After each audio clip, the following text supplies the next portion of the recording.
এই ঘটনাটা আমাদেরকে মেইল করেছেন আরফিন আজাদ অভি ভাই। তিনি এবং তার ছোট ভাই সবসময় আমাদের প্রতিটি এপিসোড এবং প্রতিটি ঘটনা শুনে থাকেন। তো তিনি যে কাজটা করেছেন সেটা খুবই আশ্চর্যের একটা কাজ, যেটা এখন আপনার মাঝে শেয়ার করব। অভি ভাই অনেক বছর ধরে তিনি পাকিস্তানে থাকতেন। তার জন্ম হয়েছিল পাকিস্তানে এবং তার বাসস্থান বাংলাদেশে দেখে তিনি কয়েক বছর আগে বাংলাদেশে এসে পড়েন।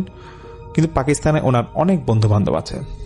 একজন বন্ধু আছে ওনার পাকিস্তানে, সেই বন্ধুকে অভি ভাই আমাদের প্রতিটি ঘটনা প্রায় সময় নাকি ট্রান্সলেট করে ইংরেজিতে পাঠান, এবং সেখান থেকে অনুপ্রাণিত হয়ে সেই পাকিস্তানি ফ্রেন্ড অভি ভাইকে রিকোয়েস্ট করে যে তিনি একটা ঘটনা পাঠাতে ইচ্ছুক এবং সেই ঘটনা যেন আমরা এই ভৌতিকতা শেয়ার করি। এবং আজকে আমি যে ঘটনাটা শেয়ার করব এটা পাকিস্তানি সেই ফ্রেন্ডের পাঠানো ঘটনা। তো আমি সরাসরি ঘটনা চলে যাচ্ছি। এটা কত সালে বা কবে ঘটেছে তা জানি না, তবে বেশ কয়েক বছর আগের ঘটনা, খুব বেশি দিন আগের না, এতটুকু আমি জানি। তো অভি ভাই যেটা বলে যে সেখানে ওনার যে অঞ্চলে থাকা হয় বা ওনার ফ্রেন্ড যে অঞ্চলে থাকে সেখানে সাকি নামে একটা গ্রাম আছে, সেটা অনেক বড় একটা গ্রাম ছিল। সেই গ্রামে হেকিম নামে একটা ছেলে ছিল। সেই ছেলেটা নাকি ছোটবেলা থেকেই খুব আগ্রহ যে ব্ল্যাক ম্যাজিক কিভাবে করে বা এটা শিখার কিভাবে যায় সেটা নিয়ে নাকি তার বেশ কৌতূহল ছিল। তো অনেক সন্ধানের পর সেই গ্রামের কোন একটা কবিরাজের সন্ধান সেই হেকিম পেয়ে থাকে, যে কবিরাজটা এরকম ব্ল্যাক ম্যাজিক করতে পারত। তো সেই কবিরাজের বাড়ির আশেপাশে কোনো এক বিকালে হেকিম এবং তার কয়েকজন বন্ধু বান্ধব মিলে আড্ডা দিচ্ছিল। তো হেকিম খেয়াল করছে যে দুটা লোক একটা বাচ্চাকে টেনে হিঁচড়ে সেই কবিরাজের বাড়ির দিকে নিয়ে যাচ্ছে। হেকিম এটা দেখার পর একটু সে আড্ডা থেকে মানে বন্ধু বান্ধবের সাথে আড্ডা থেকে সে বের হয়ে যায় এবং সে দেখতেছে যে বাচ্চাটাকে নিয়ে দুটা লোক সেই কবিরাজের বাড়ি গেল এবং বেশ কিছুক্ষণ পর বের হয়ে আসলো এবং বাচ্চাটা নাকি তখন সম্পূর্ণ সুস্থ। হেকিমের আগ্রহ তখন বেড়ে যায়। তখন সে সেই কবিরাজের বাড়ির ভিতর ঢুকে এবং কবিরাজের সাথে সে একান্ত কথা বলার জন্য অনুমতি চায় এবং সে কবিরাজকে খুবই কাকুতি মিনতি করে বলে যে আমি এরকম আপনার কাছে কবিরাজি কিভাবে শিখে বা ব্ল্যাক ম্যাজিক কিভাবে শিখে এটা আমি জানতে চাই বা শিখতে চাই, আমাকে একটু শিখান। কবিরাজ তো কোনোভাবেই রাজি হয় না। বেশ কয়েকদিন এভাবে এক নাগারে যাওয়ার পর তারপর একটা পর্যায়ে কবিরাজ বলে যে দেখো এটার জন্য খুব সাহসের দরকার, তোমাকে সাহস রাখতে হবে মনে, এবং তুমি যদি করতে পারো তাহলে পারবা, না হলে কিন্তু তোমার বিপদ ঘটবে। তো একটা পর্যায়ে সেই হেকিম সে বলতেছে ঠিক আছে আমার সাহস আছে, বাট এটা আমার অনেক ছোটবেলা থেকে খুব জানার ইচ্ছা, শেখার ইচ্ছা, এর জন্য আমি ব্ল্যাক ম্যাজিক শিখতে চাই, আপনি যা বলবেন তাই আমি করব। তো সেই কবিরাজ বলতেছে যে হ্যাঁ আমি শিখাতে পারি, যদি বিপদ আপদ কিছু ঘটে সেক্ষেত্রে কিন্তু তুমি আমাকে দোষারোপ করতে পারবা না এবং তোমাকে এই ক্ষেত্রে সাহস হারালে চলবে না, তুমি অনেক বাধার সম্মুখীন হতে পারো। তখন হেকিমকে তিনি একটা নির্দিষ্ট সময় দেয় এবং সময় দিয়ে বলতেছে যে তুমি একটা নির্দিষ্ট সময় আমার কাছে আসো, তারপর তোমাকে কিছু কাজ আমি দিব। তখন হেকিম কোন একটা নির্দিষ্ট সময় যায় এবং হেকিমকে সেই কবিরাজ বলে যে তুমি একটু খোঁজ লাগাও যে গ্রামে কেউ আত্মহত্যা করেছে নাকি, সে পুরুষ হোক বা মহিলা হোক বা যেই হোক সে আত্মহত্যা করেছে নাকি এরকম একটা খোঁজ লাগাও, এবং এরকম যদি কোনো সন্ধান পাও সঙ্গে সঙ্গে আমাকে জানাবা। মানে সেই লাশ মানে যেভাবেই হোক, ফেলে সিলিং এ ঝুলে হোক বা যেভাবেই হোক, সেই লাশটার তুমি সন্ধান পেলে আমাকে সঙ্গে সঙ্গে জানাবা এবং আমি এটার খোঁজ নিচ্ছি। কয়েকদিন পরে গ্রামের কোন একটা জায়গায় এরকম একটা সন্ধান পাওয়া যায় এবং হেকিমকে খবর দেওয়া হয় এবং হেকিমকে সে কবিরাজ বলতেছে যে অমুক বাড়িতে যাও, সেখানে একটা মেয়ে এরকম ফাঁস দিছে এবং তার যেই রশিটা দিয়ে বা যে ওন্না বা যেটাই হোক যেটা দিয়ে সে ফাঁস দিছে, তুমি সেটা ছিঁড়ে কিছু অংশ নিয়ে আমার কাছে আসো, তারপর বাকি কি কাজ করতে হবে তোমাকে আমি বলবো। হেকিম বলতেছে এটা কোনো সমস্যা না, আমি যাই। হেকিম যখন সাথে সাথে সেই বাড়ির উদ্দেশ্যে রওনা দেয়, দেখতেছে বাড়ির আশেপাশে অনেক লোকের ভিড় এবং তার মনে একটা ভয় কাজ করতেছিল যে আমি যে কাপড়টা ছিঁড়ে আনবো সেক্ষেত্রে তো পুলিশ আমাকে সন্দেহ করতে পারে। হেকিমের ভয় হচ্ছে অন্যরকম, যে পুলিশ প্রশাসনের ভয়। তো সে করলো কি, ভাবতেছে কবিরাজ জানবে না, এক কাজ করি আমি অন্য একটা কাপড় ছিঁড়ে কবিরাজের কাছে নিয়ে যাই। তখন হেকিম অন্য একটা কাপড় ছিঁড়ে কবিরাজের কাছে নিয়ে যায় এবং কবিরাজ দেখে বুঝে যায় যে এটা সেই ফাঁস দেওয়া তো মানে কোনো কাপড় না। তখন সে মানে হাকিমকে খুব বকাবকি করে এবং খুব বকাবকি করার পর বলতেছে তোমাকে আমি শিক্ষা দিতে পারবো না, কারণ তুমি প্রথম পর্যায়ে এটা ভুল করে ফেলছো। হাকিম আবার খুব কান্নাকাটি করে। তো কবিরাজ বলছে ঠিক আছে তোমাকে আমি দ্বিতীয় সুযোগ দিচ্ছি, তবে এটা আরো ভয়ানক একটা কাজ, তুমি যদি করতে পারো আগাতে পারবা, না হলে তোমার পক্ষে এটা সম্ভব হবে না এই কবিরাজ বা এই ব্ল্যাক ম্যাজিক শিখা। তখন সে কবিরাজ বলতেছে যে এই মেয়েটাকে যেখানে দাফন দেওয়া হয়েছে তুমি এখানে মাঝরাতে নিজে যাবা এবং তোমাকে আমি একটা তেল মালিশ করে দিব তোমার পুরো শরীরে, সেই শরীরে তুমি খালি গায়ে সেই মেয়েটার লাশে কবরের এখানে যাবা এবং তোমাকে ব্যাগে কিছু জিনিসপত্র দিব, সেটা নিয়ে তুমি যাবা এবং তোমাকে আমি একটা ছুরি দিব, সেই ছুরিতে মেয়েটার গলা মানে মাথা কেটে আমার কাছে নিয়ে আসবা। হেকিম প্রথমে কিছুটা ভয় পায়, তারপর সে নিজে থেকে আবার বলতেছে হ্যাঁ কোনো সমস্যা নাই, পারবো। কবিরাজ বলে যে তুমি যখন যাবা দেখবা কবরস্থানে উল্টাপাল্টা অনেক আওয়াজ আসতেছে, অনেক ঝড়ঝাপটার আওয়াজ আসবে, বাতাস আসবে, বা এমন হতে পারে যে তুমি যখন কবরটা মানে ঘুরবা তখন দেখবা যে মেয়েটা তোমার দিকে তাকায় থাকতে পারে, তুমি ভয় পেতে পারো। তুমি এগুলা কোনো কিছু পাত্তা দিবা না। তবে হ্যাঁ, মেয়েটা যদি ওর ফেস যদি তোমার বেশি ভয় লাগে সেক্ষেত্রে একটা মানে প্যারেক দেয় ওই কবিরাজ হাকিমকে একটা প্যারেক দেয়, বলতেছে প্যারেকটা মেয়েটার মুখে দিয়ে দিবা, দেখবা আর কোনো সমস্যা হবে না। তো এরকম একটা ছোট ব্যাগ দেয় যে এই ব্যাগটাতে মাথাটা নিয়ে আসবা এবং ছুরি দেয় এবং একটা প্যারেক দেয়, আর হেকিমের গায়ে এরকম নির্ধারিত একটা সময় এরকম গায়ে তেল মেখে কবিরাজ পাঠায় দেয়। হেকিমও সেই কবরস্থানে যায় এবং মেয়েটার কবর খুঁড়তে থাকে। কবর খুঁড়তে খুঁড়তে যখন সে মেয়েটার মাথা পেয়ে যায়, তখন মেয়েটার মাথাটা নাকি যে কাটতে যাবে, তখন হেকিম দেখতেছে ঠিকই আশেপাশ থেকে অনেক আওয়াজ আসতেছে এবং একটা আওয়াজ আসতেছে যে আমার মাথাটা কাটিস না, আমার খুব কষ্ট হচ্ছে।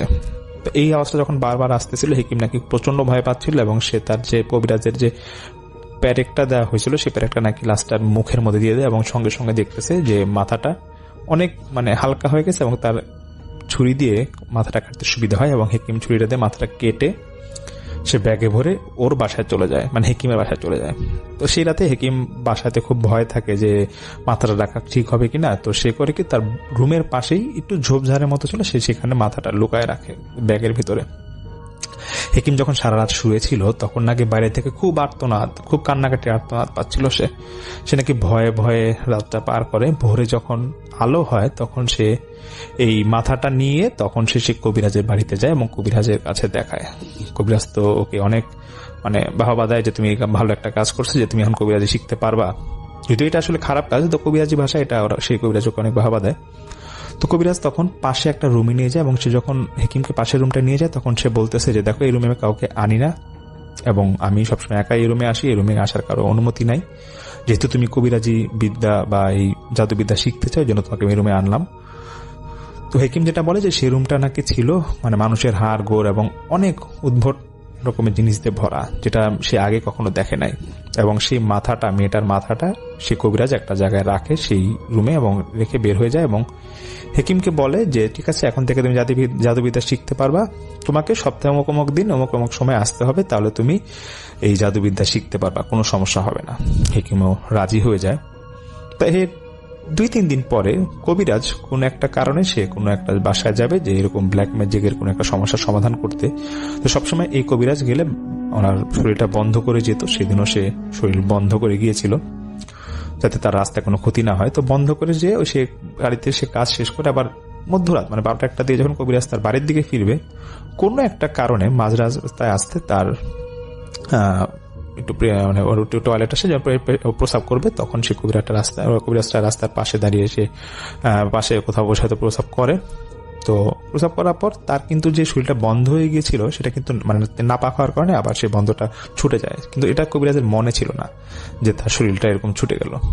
তো কবিরাজ নাকি এরকম আবার হাঁটা শুরু করে এবং হাঁটা শুরু করার পর সে ফিল করতেছে পিছন থেকে কেউ একজন তাকে ডাকতেছে এবং ডাকার পর কবিরাজ যখন পিছে তাকায় দেখতেছে একটা মেয়ে, তার পুরো শরীর গলিত অবস্থা এবং তার মাথা নাই এবং সে চিৎকার করে বলতেছে যে আমার মাথা ফেরত দে, তোর কারণে আমার মাথা কাটা হয়েছিল, আমার মাথা ফেরত দে।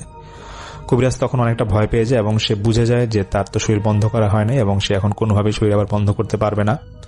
তখন সে কবিরাজ মেয়েটাকে বলতেছে, সাহস দেখা বলে যে তুই আমার কি করবি করে নিস, যা, তোর মাথা আমি ফেরত দেবো না।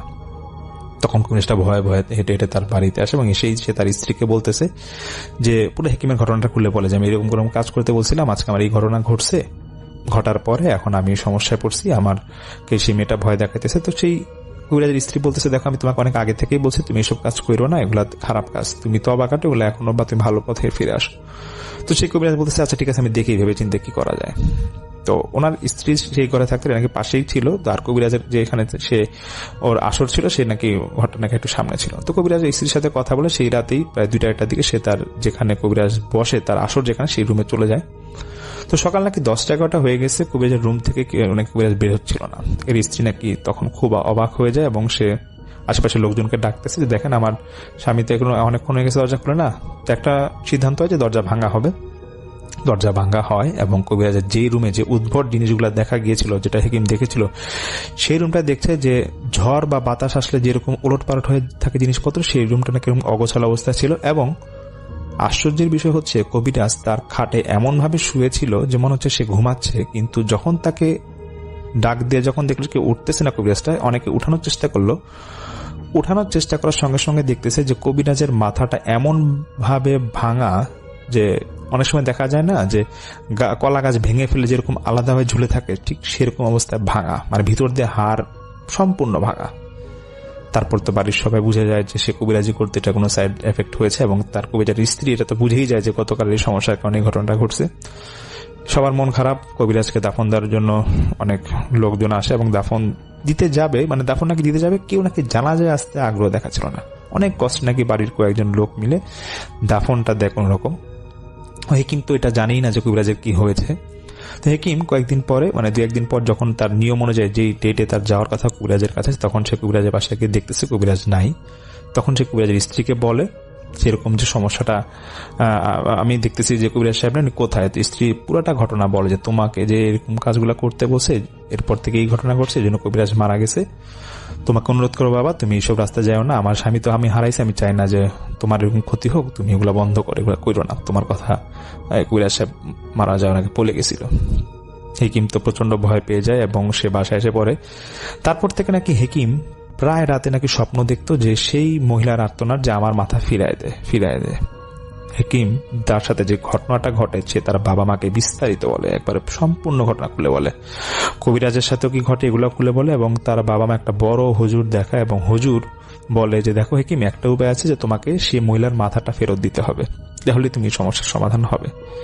হেকিম আবার সে কবিরাজের স্ত্রীর কাছে যায় এবং কোন রকম সেই মহিলার মাথাটা নেওয়ার পরে হেকিম সাহস দেখায় আবার নিজে সেই মাথাটা সেই কবরে আবার গিয়ে সে রাতে অন্ধকারে গিয়ে মানে মাটি চাপা দিয়ে আসে। তারপর সে আবার সে হুজুর কাছে যায়। সে বড় হুজুর তাকে বলে যে হ্যাঁ, তুমি যেহেতু মাটি চাপা দিচ্ছ আর কোনো সমস্যা হবে না, কিছু তকদির দেয় এবং কিছু দোয়া দরুদ করে ওকে বিদায় করে দেয়। তারপর থেকে নাকি হেকিম সম্পূর্ণ সুস্থ এবং সে 5 ওয়াক্ত নামাজ পড়ে, সে নাকি এখনো বেঁচে আছে। এবং এই ঘটনাটা সে পাকিস্তানি ভাই অভিভাইকে জানায়, যেটা আপনাদের মাঝে শেয়ার করলাম।